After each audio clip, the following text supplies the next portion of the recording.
मित्रांनो 25 जुलैला मैदान होतंय विठ्ठल केसरीचं आणि हे मैदानाचे आपल्यासोबत आयोजक आहेत आणि बघूया नक्की ह्या मैदानाचं स्वरूप कसं आहे. नमस्कार शेठ. नमस्कार. तुमचं नाव सांगा, परिचय द्या. माझं नाव वैभव पाटील. बऱ्यापैकी आपल्या इथले कातर खटावचं तरी गावातले किंवा आजूबाजूच्या आमच्या छोट्या गावातलं बैलगाडी शर्यत म्हणले की आयोजन बऱ्यापैकी माझ्याकडे असतं. अगदी पेडगावच्या आपल्या हिंद केसरी मैदानाच्या रील स्टार स्पर्धेला पण म्हणजे ती स्पर्धा भरवण्याचं मागचं आपण घेतलं होतं, कारण की थोडंसं व्हिडिओ जास्त चर्चेत वगैरे यावं त्यामुळं असते. म्हणजे शेवटी मोरे सरकार असू द्या किंवा आनंद बुवा सोमनाथ जगदळींचं घरगुती संबंध असल्यामुळं जरा थोडंसं ह्या क्षेत्रातली भरपूर माहिती असल्यामुळं आपलं मैदानात जास्त म्हणजे कुठलंही मैदान असलं तरी सहकार्य जास्त असतं. हां, काय सांगा 25 तारखेला मैदान कशानिमित्त आहे? आषाढी एकादशी निमित्त दरवर्षी मैदान असतं. आज 2 वर्ष झालं आम्ही म्हणजे पहिल्यापासून कसं होत होतं की ह्या दिवसात मैदान होत नव्हती, परंतु आमचा भाग असा जरा तोडा पडतो की पुसेगावपासून थोडासा पाऊस कमी राहतो. मग त्याच्यामुळं मग आम्हाला जरा आषाढी एकादशीला म्हटलं मैदान कुठं नसतं आपण घेऊया अशी 2 वर्षापूर्वी संकल्पना केली होती. मग 2 वर्षापासून तरी मैदानाला चांगला प्रतिसाद मिळतोय.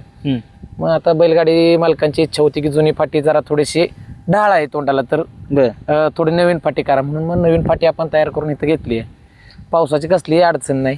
आता तुम्ही स्वतः आलाय त्यामुळे काही सांगण्याची गरज नाही. काहीच अडचण नाही. पाऊस एवढा पडला तर फाटीचं जरा दाखवा की नाही. फाटीचं म्हणजे काय आहे, वरचा लेअर थोडासा नॉर्मल हा ओला होतो आणि हे रान हे मुरमाड आहे. तुम्ही आता बघू शकताय, हे बघा खाली सगळं सुकलेलं आहे, म्हणजे अगदी सगळा सुकलेलाच भाग आहे.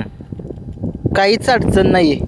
पाऊस आला तरी नुसतं नॉर्मली तिथं पडू शकतोय आणि नॉर्मली काहीच तिथं टेन्शनच नाही. हा म्हणजे अडचण काय असते की थोडंसं हा भाग जरा थोडासा म्हणजे पुढचा येतो. तसा पाऊस जर मागं समजा वर्धनगाड घाटापासून जर पलीकडे पाऊस चालू असेल तर इकडं पाऊस लहान लहान थेंब पडल्यामुळे फक्त वरची लेअर थोडीशी ओली होती आणि याला रोलिंग वगैरे ह्या गोष्टी केल्यामुळे शक्यतो पाणी जरी पडलं तरी ते साईडला जाते.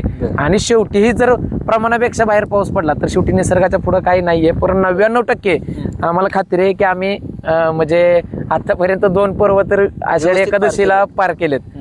देवाची पांडुरंगाची आम्हाला साथ असली तर 100% हेही मैदान चांगल्याच पद्धतीनं फाटी कशा पद्धतीने तयार केली?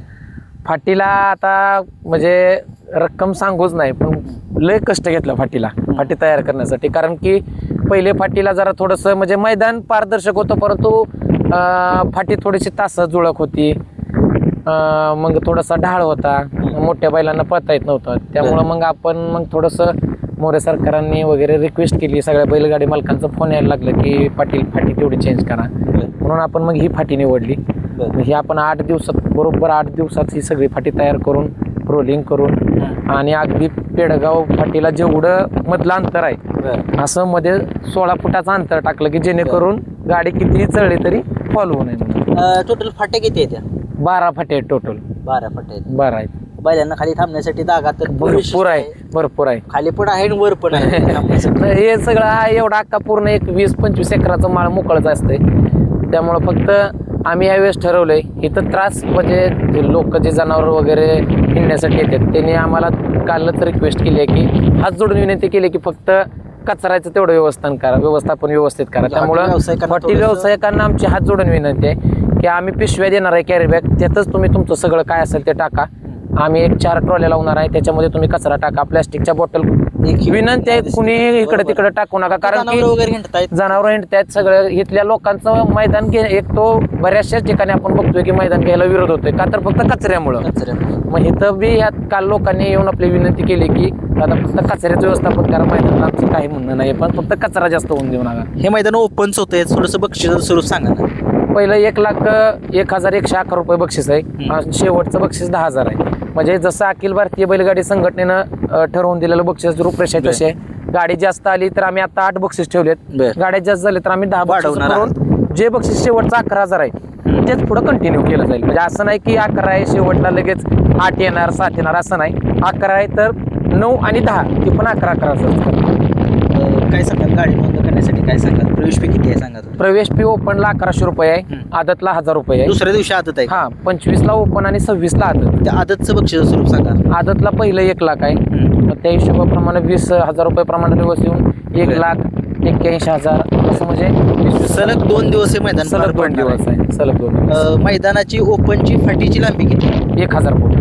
पल्ला 16 फूट म्हणजे मधली रुंदी 16 फूट मधली रुंदी 16 फूट आणि अंतर जो आहे खाली म्हणजे सुट्टीपासून जे निकाल रेषेपर्यंतचा पल्ला हा 1000 ओपनसाठी आणि आदतसाठी 900.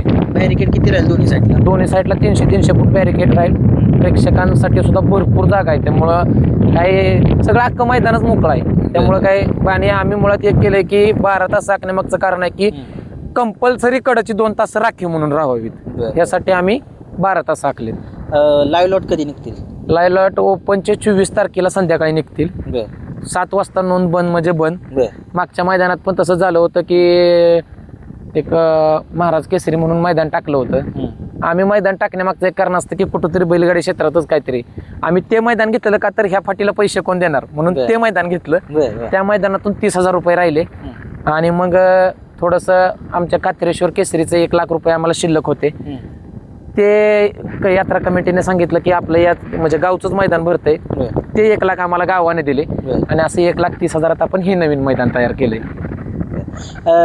सकाळी मैदान किती वाजता झालं? मैदान हे सकाळी 7ला पेडगावचं जसं मैदान चालू झालंय तसंच मैदान चालू. हो, आमची त्या मैदानात आम्ही एक अनुभव घेतलाय की बैलगाडी मालकांचं काय होतंय, मग पाऊस आला तर शेवटी अखिल भारतीय बैलगाडी संघटनेने आपल्याला एक ठरवून दिलेला नियम आहे. आज आपणच विचार करा, सिद्धेश्वर कुर्लेचं मैदान म्हणजे 700 गाडी नोंद होती, पण त्या प्रत्येक बैलगाडी मालकाचं पैसे रिटर्न पाठवणे. शेवटी नैसर्गिक आपत्ती आले तर आपलं काम आहे त्या लोकांना पैसे रिटर्न पाठवणे. त्रास आयोजकांना झाला तरी चालेल, पण माझं एक मत काय आहे की गाडी नोंद करून घ्या. की त्या मैदानात सुद्धा आम्हाला त्या महाराज केसरी मैदानात बघितलं, शेवट आम्ही फोन बंद केले आणि आम्ही कालच्या बाईटमध्ये सुद्धा स्पष्ट सांगितलंय उद्या म्हणजे 24 तारखेला 7 वाजेपर्यंत नोंदणीची वेळ आहे. 7ला 10 नंबर जे दिलेत बॅनरला ते सगळे फ्लॅट मोडवर असणार. बंद म्हणजे बंद. अगदी 300 गाड्या झाली तरी 300 गाड्यात मैदान करणार, भले 1ला मैदान हो, मैदान पूर्ण करणार आणि ज्याचे त्याचे बक्षीस जे आहे ते बक्षीस ठरवलेली देऊन टाकणार. मैदान 25 आणि 26ला 25ला ओपन आणि 26ला आदतचं मैदान आहे. गाड्या लवकरात लवकर नोंद करा आणि 24 तारखेला संध्याकाळी 7 वाजता नोंद जी आहे ती बंद होणार आहे. लाईव्ह लॉट कुठल्या चॅनलवरती? महाराष्ट्राची परंपरा आणि संस्कृती गणेश तांबेच्या चॅनलला मैदान लाईव्ह कोणत्या चॅनलवर? पवन यादव P3ला. आणि समालोचक कोण असते? ओपनला विकास जगदाळे सरांनी महाराष्ट्राचा बोलत आवाज सुनील मोरे सरकार आणि आदतसाठी कंटिन्यू तिघही करतील. कोण असते? ओपनला धनावडे बापू कोरेगाव आणि आनंद बुवा जगदाळे दोघंही काम बघतील आणि आदतसाठी आनंद बुवा जगदाळे आणि सोमनाथ जगदाळे दोघंही काम बघतील. पुन्हा एकदा नाव नोंदणीसाठी सांगा. नाव नोंदणीसाठी 10 नंबर दिलेत आम्ही, कुठल्याही बैलगाडी मालकाचे गैरसमज म्हणून की दोन्हीही म्हणजे आदतसाठी 10 नंबर आणि ओपनसाठी 10 नंबर आहेत. बैलगाडी मालकांना एकच विनंती राहील की महाराष्ट्रामध्ये पहिलं मैदान आमचं असं झालं होतं की त्या उन्हाळ्यामध्ये आम्ही ठरवून सांगितलं होतं की मैदानात ब्रेक दिला जाईल का तर दिला जाईल. आम्ही 1 वाजल्यापासून 3 वाजेपर्यंत मैदान बंद ठेवलं होतं, पुन्हा 3 वाजल्यापासून सेमी फायनल केले होते. त्यामुळं बैलगाडी मालकांना आम्ही आयोजक म्हणून सांगू की प्रत्येक गोष्टीला तुमचा विचार करूनच आम्ही मैदान घेतोय. म्हणजे त्यावेळेस उन्हाळा होता म्हणून आपण त्यावेळेस मध्ये ब्रेक घेतला. आताही सांगतो पावसाळा आहे, तुम्हाला अडचण होणार नाही त्या बेसनंच आपण हे नवीन मैदान घेतलंय. आणि वाईटात वाईट म्हटला जरी समजा अगदी गट आणि सेमी झाले, चुकून पाऊस झाला तर आपल्याला पर्याय म्हणून आपलं जुनं मैदान सुद्धा फायनलसाठी आहे. हा म्हणजे तो निर्णय सांगण्याचं कारण काय की ते मैदान आपल्याला दोन्हीही मैदान आपली एकाच मालकाचे आहेत आणि जवळच आहेत.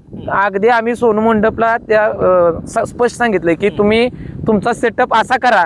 आम्हाला वाटलं तर बाबा गट सेमी इथं झाले आणि फायनलला समजा पाऊस आला तर आपण त्या मैदानाचा सुद्धा वापर करू शकतो. ते मैदानाचा सुद्धा उद्या आम्ही सगळे म्हणजे तास वगैरे आखणं वगैरे तेही मैदान रेडी ठेवणार आहे. हा जरी समजा आपल्याला वाटलं बाबा गट सेमी झाले, बाबा एखाद्या बैलगाडी मालकाचं म्हणणं चिखल झालाय, लगेच आपण ते मैदान सुद्धा आपण घेऊ शकतो. म्हणजे आपल्याला पर्यायी मार्ग आहे.